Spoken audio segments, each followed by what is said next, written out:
Good morning. This is Rachel with Nourish by Rachel, and we are going to do a delicious recipe for Mardi Gras today. I am Rachel Lovelace, and I help overwhelmed moms simplify mealtime so they can calm the chaos in their everyday lives. And speaking of mom chaos, I'm running a little behind today. So my mom is going to help me with some of the chopping so we can get this show on the road. Only I didn't get out knives, so excuse me 1 second. That's not going to work.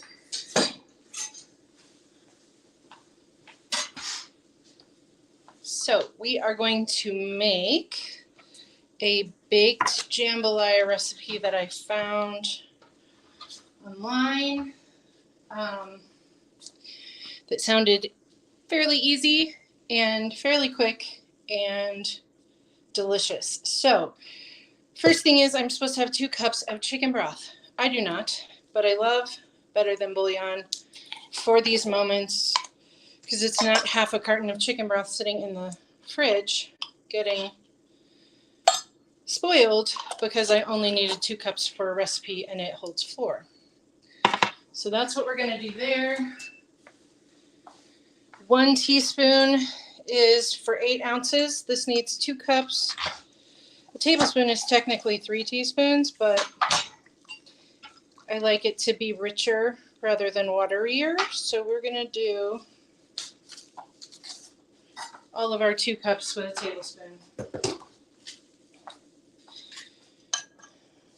So here we go.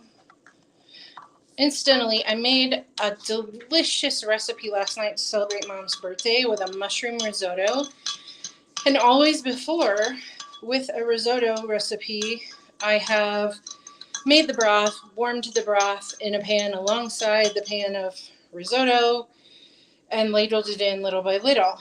But this was a Jamie Oliver 30-minute meals recipe, and he suggested that we put the bouillon cube, either crumble in a bouillon cube or I stirred in the better than bouillon, and then add water from the kettle little by little instead of having to worry about another pot dirty on the stove. So I thought that was a really cool tip and I wanted to share it with you all. This is a medium onion chopped, so I'm thinking half of that. Yeah. And it actually doesn't say what color. I assumed it was supposed to be a white onion, and I don't have one of those. We used them all up, so we are going to use that red one that I found in the pantry. Because again, mom life, it's like that. We want 1 celery rib according to the recipe and a green pepper. I don't like the taste of bell peppers cooked, neither does my husband. I wouldn't know if my daughter does because we don't like it, so we don't make it. She's never had it, I don't think. But I'm just going to add a 2nd celery rib in place of the crunch and green and vegetable goodness of that bell pepper. And we're going to call that good. So Mom is dicing the onion. I'm going to dice up the celery.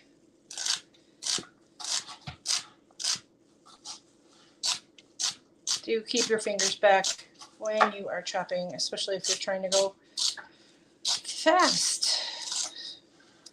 Or, in front of people, because chopping your finger off in front of people would be super embarrassing. So, after we get these veggies ready to go, we are going to slice up 8 ounces of andouille sausage, and I found this beautiful Whole Foods organic andouille, no nitrites, which can be a migraine trigger if you have those, so watch out.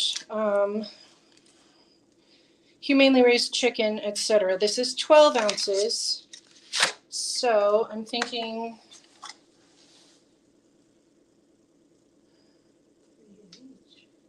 3 in each. 3, 6, 9. So 2 and most of 1, just in rounds, please. Okay. And all of those things are going to go in this wok. It says on the recipe to use a cast iron skillet, which is beautiful and convenient, except once you're done, because this is going to have tomatoes in it. And I don't know if you knew this, but if you're using cast iron, one of the things you want to do is keep it seasoned.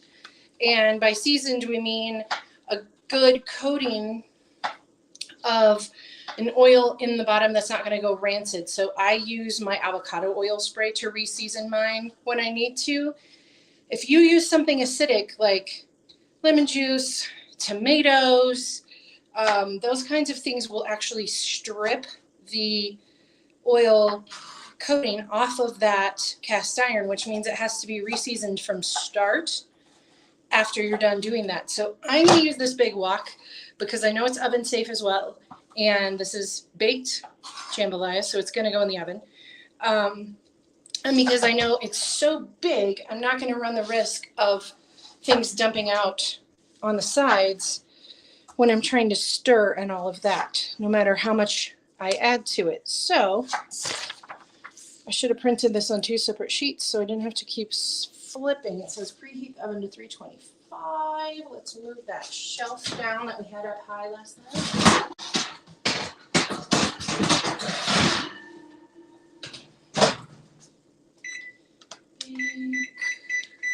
Start.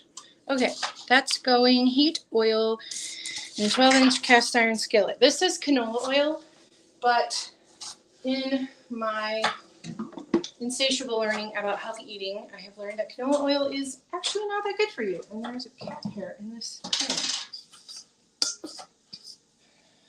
pan. So I have changed to avocado. It is an flavorless oil, like a vegetable or canola oil, but it has a high smoke point, so you're not going to worry about scorching and getting a weird taste in your food. And it has heart-healthy avocado fats that have been pressed out, not chemically pulled out. So those are all things we like way better than canola oil. Besides that, the fields of flowers that make canola oil are horrible on my allergies. So why would I support that industry? Asking for more trouble, if you ask me. Okay, I'm going to toss in the celery. When you are done with the onion, will you toss that in, please, Mom? Yeah.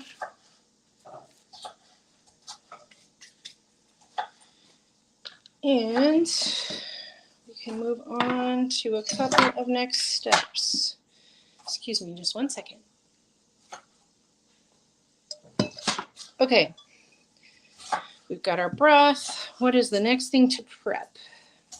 1.5 teaspoons of Creole seasoning. You can use a packet like this you get at your local store. You can use, we've got some somewhere hanging around here, we've got some Tony Chachere's that my friend from Louisiana, it was her favorite blend. So we bought it for some time. Oh, that smells incredible. And I'm just going to get these set. 1.5 teaspoons. And the nice thing about this for kids is this doesn't smell spicy at all. So it's not going to bother my daughter. When we eat this for leftovers, we're actually going to have this for lunch today. But there will definitely be plenty left. Excuse me, to share. Now, the next thing is a can of tomatoes. And we already had this huge can of diced tomatoes. So I'm going to pour out what I need from it. And then later, when it won't bore you to watch, I'm going to put the rest of them in a jar in the fridge so that I can use them in the next recipe that needs half of one of these huge cans.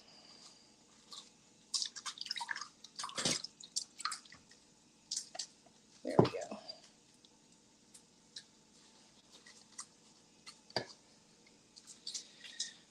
So we will set that aside. We lost our towel.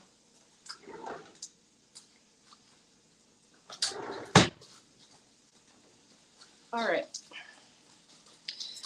So we got that prepped. I need a bay leaf. Ooh, lovely.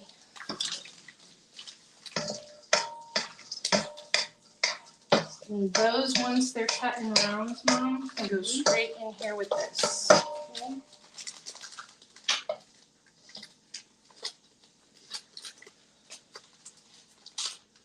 Oh, my container's empty, so excuse the cabinet door, y'all. I have to go in here. In case you didn't know, we like cooking in this house. We have a ton, there they are, of spices pretty much everywhere at the moment, but we're working on that. One of the things Mom's helping me do here is get organized. So we have got an awesome little cabinet on wheels coming that also can double as a kitchen island, which means you'll actually get to see my face instead of just my hair when we are doing these videos after that thing comes. And I can roll it to the middle of the floor and actually look at you. Okay, then it just says kosher salt and freshly ground black pepper. So let's keep this stirring a bit.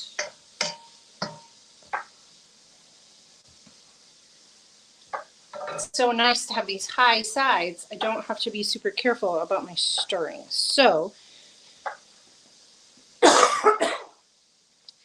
excuse me, the onion, bell pepper if you're using it, celery and sausage, you're going to cook, stirring often, about 8 to 10 minutes until it's all lightly browned. Then we're going to stir in the rice. So I better measure out my 1.5 cups.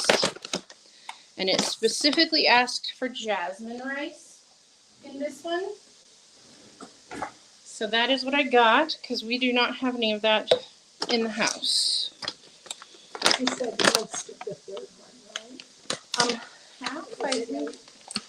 3, 6, 9. Oh yeah, it is most of the third. 2/3 of the third one.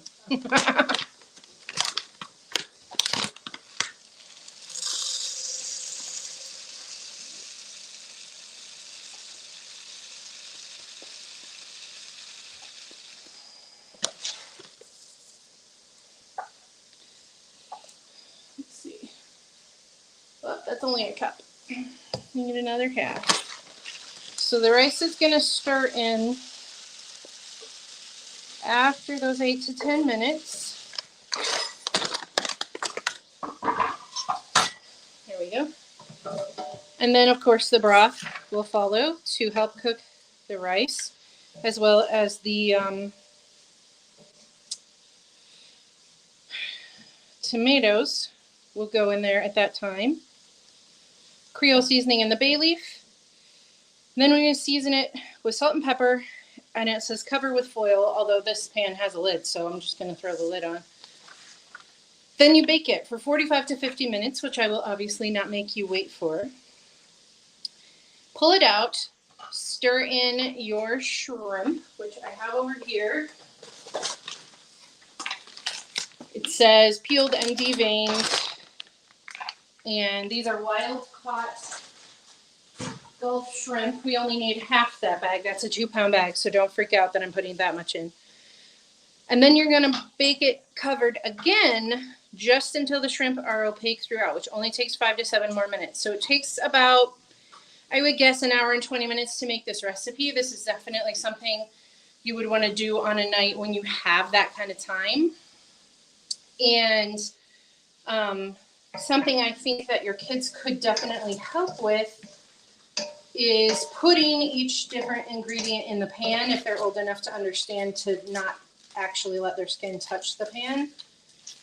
And in my daughter's case, to not wear drapey clothes that will get too close to the flame underneath the pan. We didn't set a timer. So we're going to do 8 minutes and see how it looks. But the baking time itself is about an hour. So you could, for instance, I'm not going to bother thawing or peeling the shrimp until I get this baby in the oven and we have a little breakfast because we haven't had breakfast yet. And then I will come and do that so that at the end of the 45 to 50 minutes that it cooks, basically to cook the rice through, I can put the shrimp in right away and they're not sitting around waiting. They're not making me do a lot of pre-work because I have that time while it's baking. So that's one of the things I like about recipes that take a long time to cook themselves in the oven, is that you have time to do other things in between. And then just 5 to 7 minutes, top with chopped scallions and serve hot sauce alongside for those who want a little kick. And you're done. You've got a one pot dinner because you've got your veggies in there. You've got your carb in there with the rice already cooked in. And you've got your protein with the shrimp. So, and your healthy fat from the avocado oil. And so you really, this is a making life easier, not in the prep, but in the, once it's there, you throw it in the oven and basically forget it for an hour.